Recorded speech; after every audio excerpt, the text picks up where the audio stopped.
বাড়িতে অনেকেই লুচি ভাজতে পারেন অথচ পুরি ভেজে খেয়ে দেখেননি।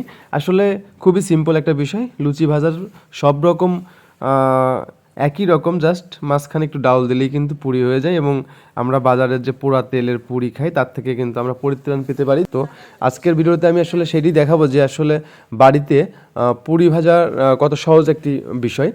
তো মূল যে বেসিক সেটা হচ্ছে যে ময়দাতে আপনার প্রথমে লবণ এবং তেল দিয়ে যে একটা ময়াম বলে, ময়াম দিতে হবে। ময়াম দেওয়ার পরে এই যে এভাবে মুট করলে দেখা যাবে যে মুট হচ্ছে এবং ভেঙে যাচ্ছে না। তার মানে হচ্ছে যে আপনার লুচি বলার মতো বা লুচি হওয়ার মতো যে ময়দাটা হওয়া দরকার সেভাবে হয়ে গেছে। এরপরে আপনি পানি দিবেন, গরম পানি দিলে ভালো হয়, ঠান্ডা পানিও দিতে পারেন। তো এই পানিটা দেওয়ার পরে এটিকে মোল্ডিং করার পরে আপনার যে লুচি বলার মতো উপযুক্ত হবে। যদি একটু নরম হয় সমস্যা নেই, একটু শুকনো আটা মাঝখানে একটু দিয়ে দিয়ে একটা বেলতে পারবেন।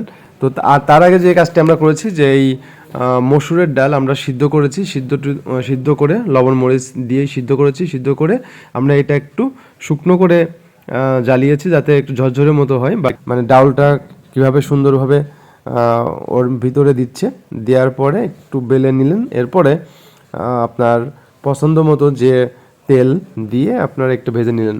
এটা কিন্তু খুবই সহজ একটা বিষয়। বাজারে আমরা অসংখ্যবার পুরি মানে খেয়ে থাকি, কিন্তু সেই পুরি ভাজার তেল আসলে কি তেল, ডালডা হোক সেটা একটা বিষয়, পোড়া তেল। তো